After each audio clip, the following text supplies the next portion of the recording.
Que a paz de Jesus esteja com todos. Meus queridos amigos, nessa quinta-feira, aqui no Grupo Espírita Casa de Guará, nós estamos muito felizes e alegres por estarmos cumprindo os nossos deveres, que são aqueles que nós atendemos por força do convite de assumirmos essa tarefa, uma tarefa, dentre as muitas tarefas. Então, o cumprimento de deveres, ele está relacionado a tarefas que nós assumimos. Nós assumimos essas tarefas por convite de outras pessoas, né, ou assumimos por um convite da nossa própria consciência, para começarmos uma jornada de trabalho, né, a favor de nós mesmos, a favor de nosso processo evolutivo, a favor do crescimento de nosso amor, a favor de nossa caminhada através do cosmos, ou através do planeta Terra, nas múltiplas reencarnações que virão ainda aí pela frente, né, para que a gente possa aprender a amar mais. Nós podemos amar de todas as formas, porque nós temos esse verso, né, de usar essa expressão, ame mais para ser feliz. Mas quando nós vamos deslindar qual é o significado desse amar, nós vamos encontrar em Joana de Ângeles um manancial de ensinamentos. Ela sempre secundada pelas diretrizes do Mestre Jesus. Portanto, é em Jesus onde estão as sínteses dos caminhos que nós devemos prosseguir. E é em Joana, onde estão os desvendamentos, os desvelamentos, podemos dizer assim, dos caminhos psicológicos por onde nós trilhamos. Então, nós vamos começar o nosso trabalho fazendo oração a Jesus e pedindo a Ele que nos dê forças para o trabalho desta noite, que encha nosso coração de alegria, nosso raciocínio de clareza, para que a gente possa, tendo absorvido as lições de Jesus e de Joana, nós possamos trabalhar o tema Jesus e dever, de modo que nós cumpramos as 3 regras de ouro que estão lá no Evangelho. Então, nós vamos procurar o fundamento desse tema de Jesus e dever no Evangelho de Jesus. Ainda não é no Evangelho segundo o Espiritismo. Nós vamos lá em Mateus 5, 44 e 46 e 80, porque lá nós vamos encontrar as 3 regras da caridade. Mas quais são as 3 regras da caridade? Quem nos ensinou essas 3 regras foi Jesus de Nazaré. Sabe o que ele fez? O que ele disse? O momento em que ele falou para nós todos que estávamos lá reencarnados, caminhando com ele, ele disse assim: amai os vossos inimigos. Está lá no Pai Nosso. Já fazei o bem aos que vos odeiam, e orai pelos que vos perseguem e caluniam. E estão aí as 3 regras da caridade. Amar os inimigos, fazer o bem aos que nos perseguem e orar pelos que nos... Ah, meu Jesus! Amar os vossos inimigos, fazer o bem aos que nos odeiam e orar pelo que nos perseguem e caluniam. Se nós pegarmos essas 3 regras e aplicarmos, então, para o estudo de Joana, para observarmos como o aparelho psíquico ele trabalha, na forma consciente e na forma inconsciente, nós vamos ver esse ponto de vista de Joana de Ângeles a partir da psicologia analítica e junguiana e a partir da psicologia espírita de Joana de Ângeles, que está fundamentada na imortalidade e está fundamentada no nascer de novo, reencarnar, para recomeçar o longo processo educativo. Olha, aí Jesus vai complementar, né? Estou lendo aqui o trechinho do Evangelho. Porque se somente amardes os que vos amam, que recompensa tereis disso? Tá vendo? Não fazem assim também os publicanos? Se unicamente saudardes os vossos irmãos, que fazeis com isso mais do que outros? Não fazem o mesmo os pagãos? Sede, pois, vós outros perfeitos, como perfeito é o vosso Pai Celestial. Quando Joana vai nos explicar essas passagens de Jesus, numa amplificação do psiquismo humano, em que ela divide esses estamentos, porque isso vem do estudo da psicologia depois de Freud, né? Em parte consciente e inconsciente do aparelho psíquico, nós vamos ver como nós somos solapados pelo orgulho que nos deixa ficar magoados com os atos de nossos filhos, de nossos companheiros e companheiras, com os atos de pessoas que julgávamos serem amigos, com os atos das pessoas que convivem conosco, ou até mesmo com atos de pessoas estranhas que nós não conhecemos nos lugares por onde transitamos. Então o orgulho bate em nossa porta e nós nos enchemos de agressividade ou de depressão. Quando nós nos enchemos de agressividade, nós vamos para o lugar de vítima, porque os dois lugares é o lugar da vitimização, tanto a depressão quanto a agressividade. E aí, na questão da agressividade, a gente quer o desforço. Na questão da depressão, a gente costuma ir para o lugar da amargura e fica ali remoendo que eu não merecia isso. Eu não merecia. E aí, tanto Jesus quanto Joana vão mostrar que nós não cumprimos as 3 regras básicas, que são as características da perfeição, que estão naquela passagem que nós acabamos de ler, que Jesus nos ensinou. Amar os inimigos, fazer o bem aos que nos odeiam.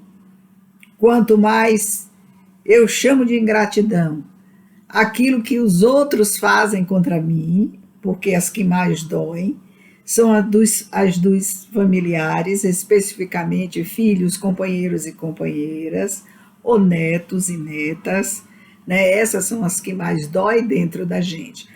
Nós precisamos compreender essa dor do ponto de vista psicológico e do ponto de vista moral, para que a gente vá devagarinho retirando esse orgulho enorme que nos cobre a jornada na Terra ainda aqui.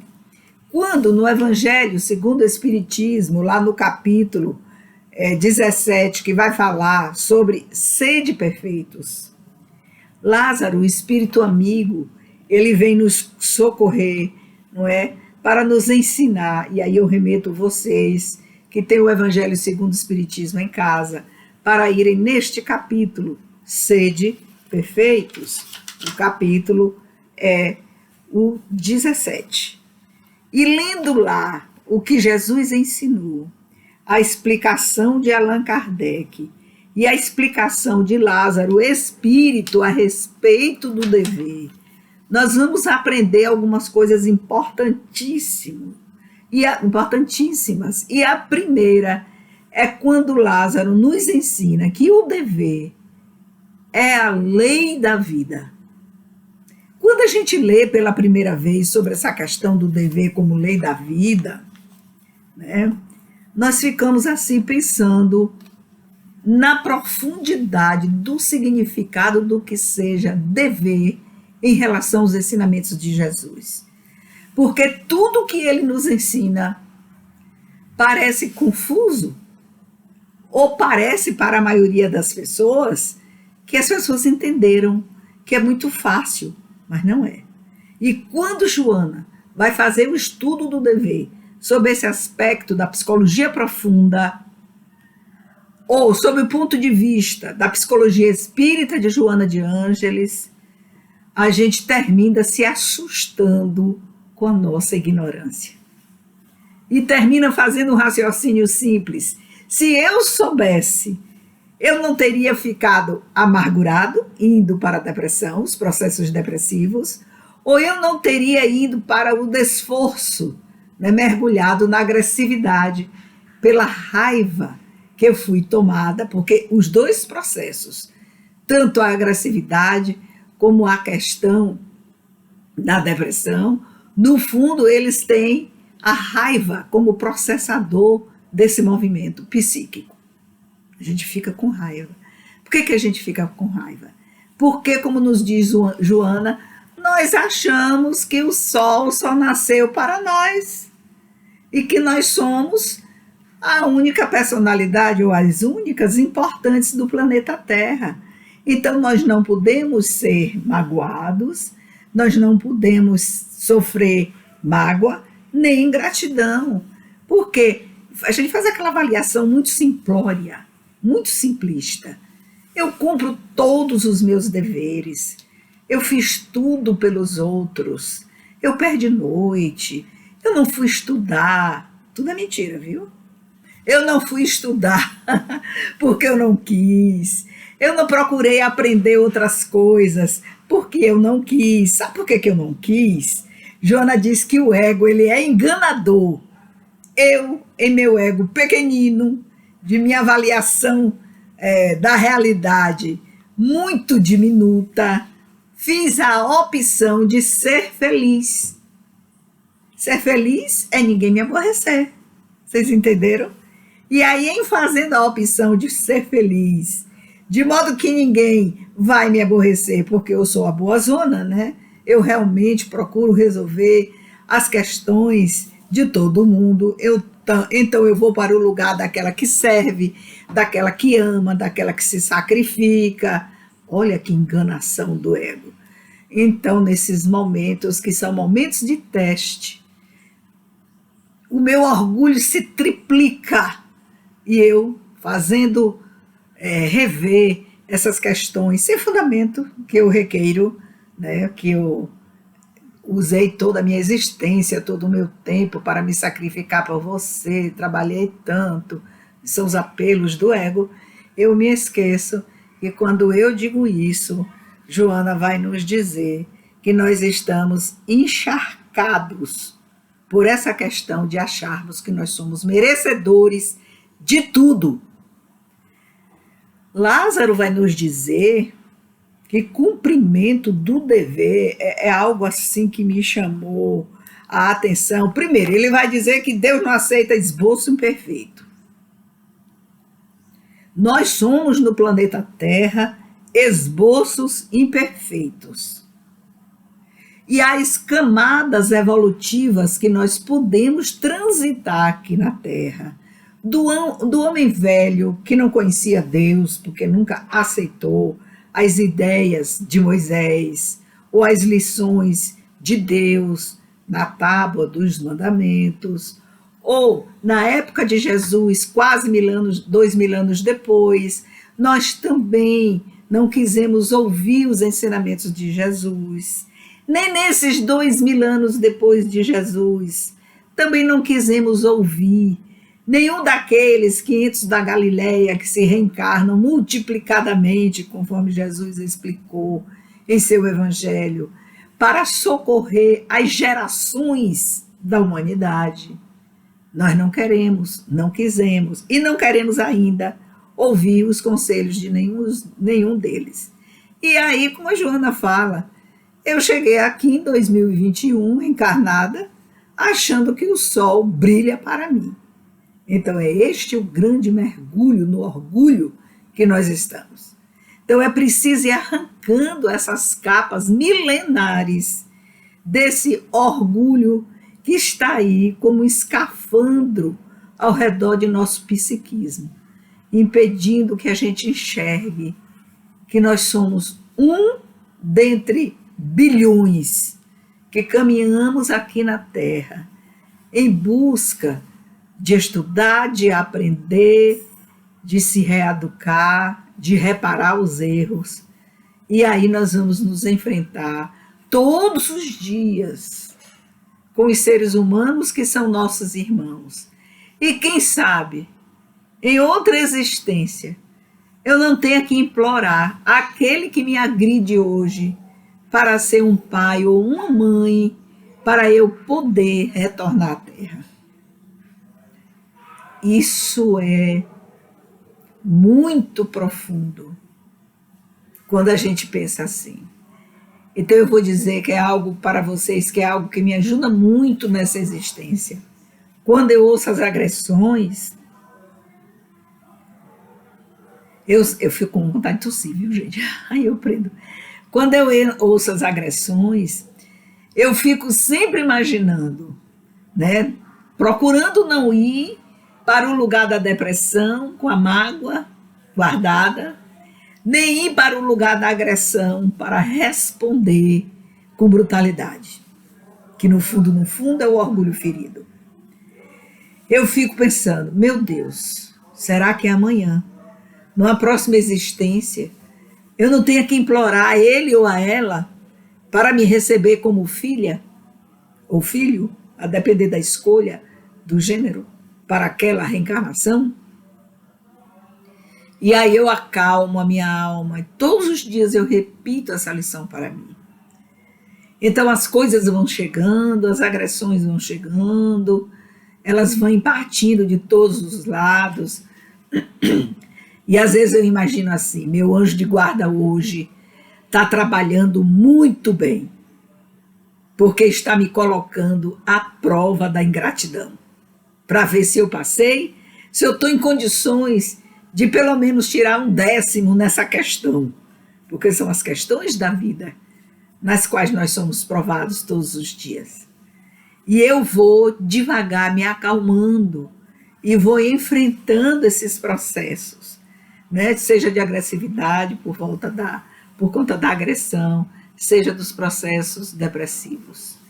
E vou procurando ao redor de mim o que é que eu tenho, o que é que eu posso fazer por eu mesma. Aí eu vejo um mundo enorme. Tu vai estudar, tu vai aprender a costurar, tu vais aprender a cortar tecidos, tu vais aprender a tricô, crochê, tu vais aprender a tecer. Tem milhões de coisas para eu aprender nesse planeta Terra, que eu olho para os 4 cantos e que não vai dar tempo. Então, eu busco isso, sempre, todos os dias da minha vida. E vou acumulando essa multidão de aprendizagens que depois você vai multiplicando, porque vai ensinando para os outros. Mas nenhuma delas se compara a você resistir a esse tal de dever, porque ele não é qualquer responsabilidade assumida. É o dever moral que você tem em assumir uma responsabilidade e dar conta dela. É diferente, né? Porque você pode assumir a responsabilidade e não ter condições morais de dar conta da responsabilidade. Aí vai para qualquer âmbito da vida. Aplique isso na política, para os cargos, para os lugares que as pessoas ocupam. Aplique isso para a questão da educação, para os cargos que as pessoas ocupam, seja de ter sido aprovada num concurso ou não, está ali contratada para ser o pessoal da limpeza. Você está ali cumprindo um dever. A questão é, como é que você está cumprindo esse dever? É um dever moral. Então, se é um dever moral, é da ordem da perfeição, porque Deus não aceita esboço imperfeito. Será que eu estou fazendo o melhor que eu posso, da forma que eu posso, porque cada um tem uma forma de fazer, e aí vem outra questão que é o respeito ao modo de fazer de cada um, e então eu vou levando para frente, aperfeiçoando minha forma de fazer com alegria, com amor, com dedicação, diferentemente daqueles que assumem os seus compromissos, seus deveres e colocam de escanteio a questão do esforço para fazer o melhor possível. Lázaro vai dizer o seguinte, que todo dever de coração, ele eleva o homem, todo. E que os critérios para a dor, são os mesmos para toda a humanidade no planeta Terra ou em planetas semelhantes. Aí eu já estou estendendo. No planeta Terra, os critérios para a dor são os mesmos. Ele disse que para o bem são diferentes. Então, o que é que significa? Que nós todos estamos submetidos aos testes de realidade.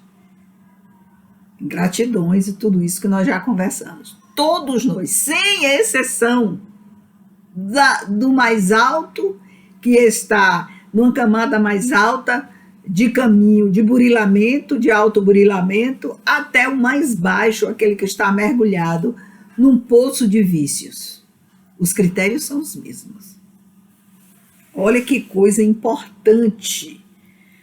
Olha, o Lázaro, ele diz que o dever, como é um resumo prático de todas as especulações morais, é uma bravura da alma. Uma bravura da alma. Olha que coisa, vamos parar aqui para pensar. Quando a gente pensa o dever como uma bravura da alma, essa responsabilidade que a gente assume, né? Ou pelo convite, ou então porque nós quisemos conscientemente, né, atender ao convite, ou então nós fomos aprovados num concurso, ou nós estamos aí estudando, né, e vamos colocando o nosso conhecimento de degrau em degrau, acumulando todos esses conhecimentos para atingirmos, né, um degrau mais ampliado de compreensão, porque sempre será de compreensão. A Joana vai dizer que o que mata a gente é o desconhecimento das questões do inconsciente. Porque lá no inconsciente, nós temos um movimento de energia que trabalha por uma estabilidade. A estabilidade dessa energia que está no inconsciente, ela quer manter um prazer, que é diferentemente da realidade que se me apresenta conscientemente. Então, o princípio da realidade vai estar para o processo consciente. E o princípio do prazer está para o inconsciente. Como é isso? Vamos tentar entender por que eu me torno agressiva e por que eu me torno depressiva. É que no inconsciente moram as lembranças, as memórias, os traumas, né, ditos traumas da nossa infância. Então nós vamos acumulando essas dores, todos nós temos essas lembranças de dores que ocorreram em nossa infância e nós vamos tentando, nesse processo de reprimir essas lembranças, guardamos nesse local psíquico, né, ou esse estamento psíquico, essa dimensão psíquica, essas dores reprimidas. E quando a consciência se depara com situações que nos lembram dor e que nos remetem lá para o passado, essa energia que estava mais ou menos equilibrada, quieta lá dentro, ela explode de uma forma tal, que é como Joana começa o seu texto, nós deixamos sair ou a agressividade ou os processos depressivos por conta das tristezas, melancolias que ficaram armazenadas lá no inconsciente. Como estabilizar isso se eu não compreendo de forma consciente o que está dentro de mim? Eu não consigo acessar essas histórias inconscientes, reprimidas. Aí é que tá. Nós vamos precisar de um terapeuta. psicanalista. Se precisar de medicação, que são os problemas neurológicos que decorrem desses processos antigos cultivados por muitos anos, de algumas medicações para nos ajudar, e nós recorremos aos psiquiatras. Mas quem é o médico psiquiatra que é psicanalista? A maioria dos psiquiatras não são psicanalistas. Eles são médicos. A formação de conhecimento do psiquismo humano deles é reduzida, porque só Freud e os pós-freudianos foram capazes, ou seja, os psicanalistas, foram capazes de penetrar no psiquismo humano e com esses traços de memórias dito pelo adoecido, que eu analisando, eles irem na profundidade do psiquismo de cada um e de lá recolher os traços de memórias, de dores que estão escondidos, que surgem muitas vezes através de sonhos, de xistes, de ironia, que nós utilizamos no nosso dia a dia. Então a gente precisa ter muito cuidado com esses nossos comportamentos. Por isso que quando a gente fala em autoconhecimento, as pessoas tendem a fugir. Eu não quero saber de saber o meu passado. Eu não quero mexer nessas lembranças do passado. E aí nós fazemos a opção por terapias psicológicas que não precisam mexer nos conteúdos do inconsciente. Porque quando mexe nos conteúdos do inconsciente, a gente sempre ouve os terapeutas do autoconhecimento falarem que a gente desce ao inferno, que é da angústia, da desarmonia, do desalento, porque você vai mexer em suas lembranças adoecidas que deixaram um traço afetivo de dor dentro de você. Vocês compreenderam como é o processo? Eu estou tentando ensinar o processo para ficar melhor.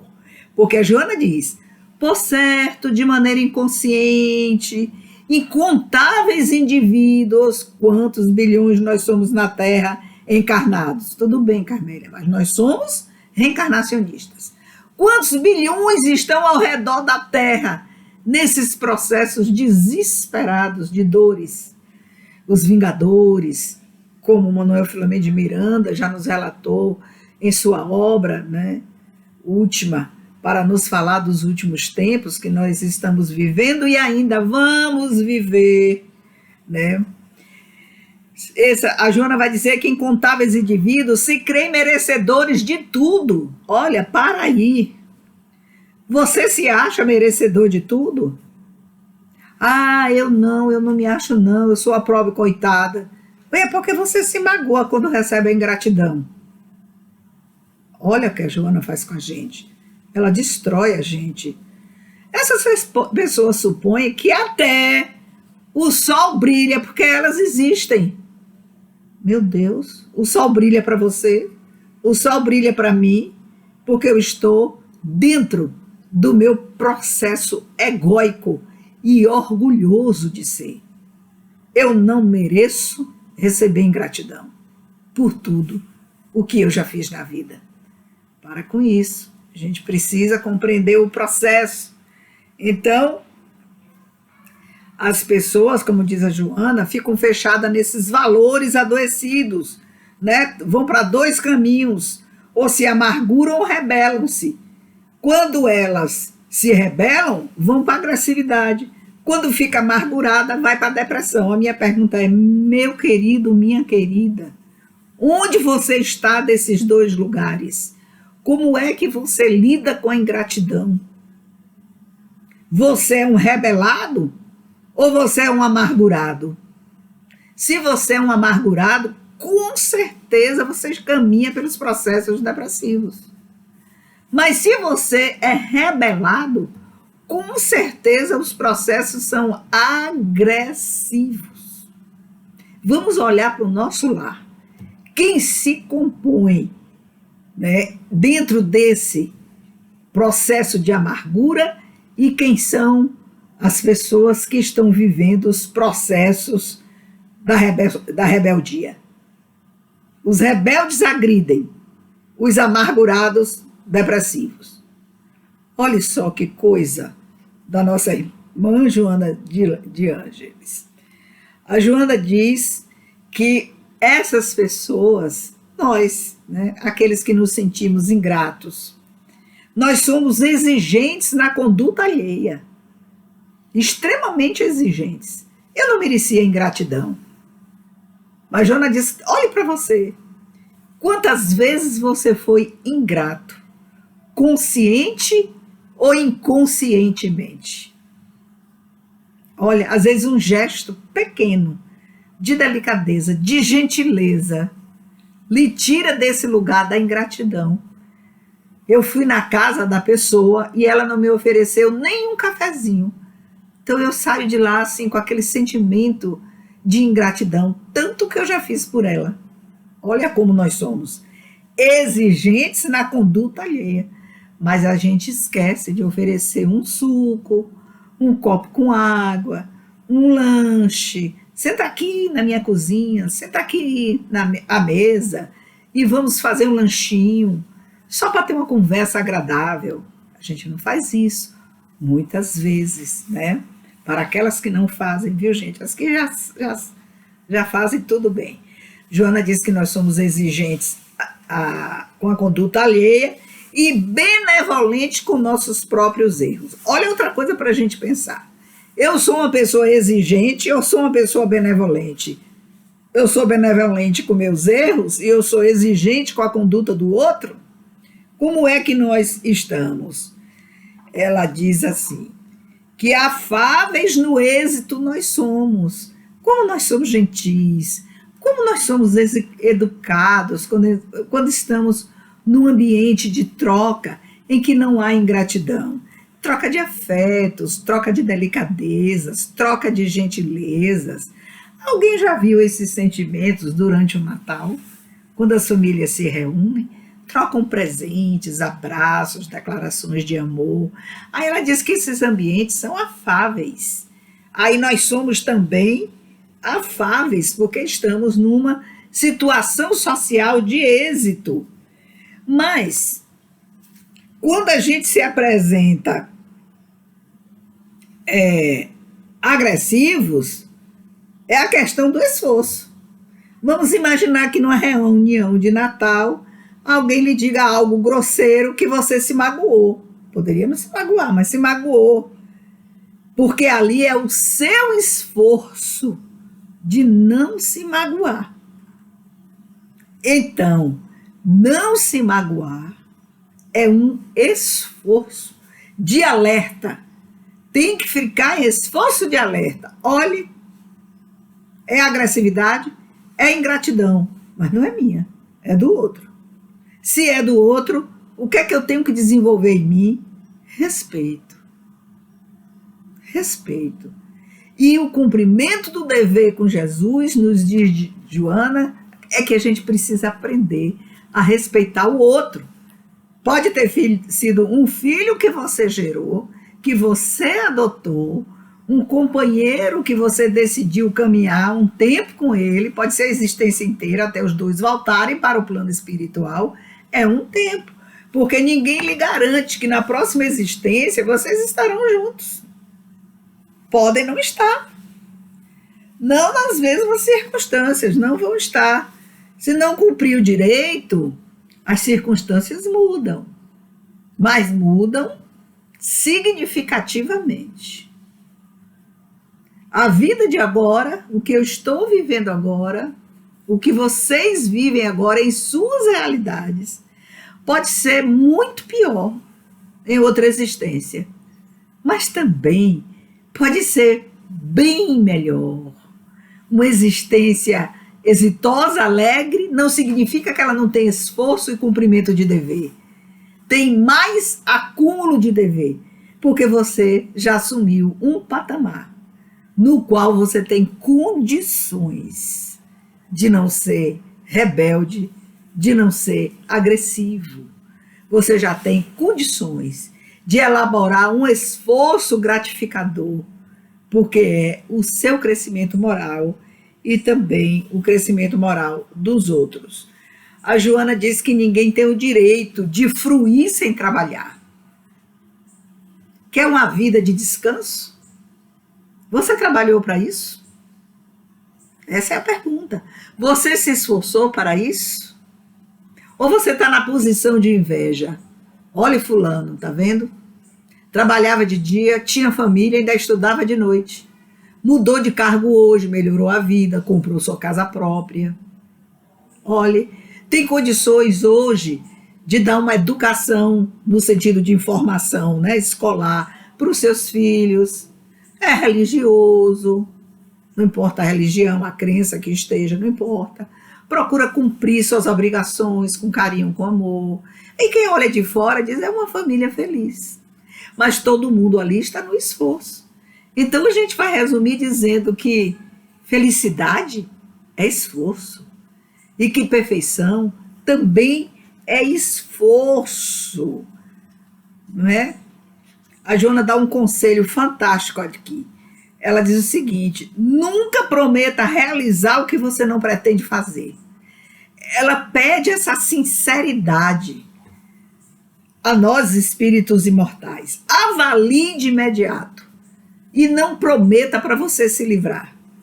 A pessoa lhe convida, olha, conto com você para a realização de um evento, eu queria tanto, você tem condições de fazer uma palestra num evento, aí você promete que vai, aceita o compromisso ali, para um dia antes, ou os mais irresponsáveis, nem um dia antes, desfazer o compromisso, sem pensar no outro, que daqui que a pessoa acha uma outra pessoa, não vai encontrar de um dia para outro disponível para fazer um trabalho qualquer, né, que você seja convidado.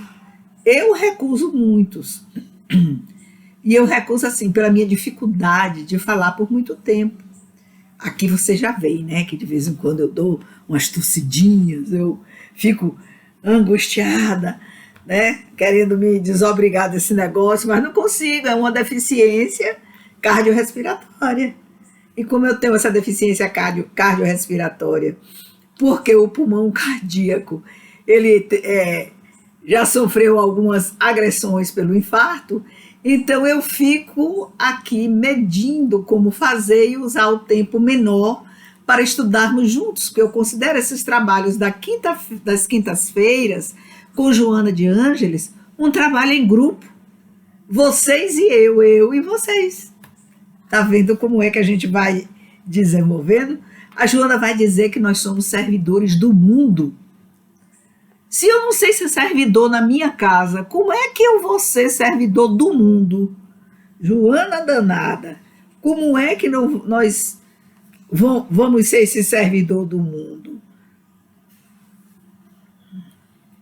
Jesus, que se originou nas estrelas, Jesus afirmou ser servo de todos. E assim se fez para que tivéssemos vida, e esta com abundância. Então a lição de hoje, meus irmãos, é essa lição simples, prática, que nós vamos procurando internalizar, e nesse tão pouco tempo a gente vai procurando conversar com vocês. Mas não se esqueçam desta quinta-feira, e não se esqueçam do que Lázaro nos ensinou, que Jesus não aceita esboço imperfeito. Que Deus esteja conosco, que nos dê um final de semana feliz. Então, a próxima quinta-feira conversaremos um pouco mais. Até lá!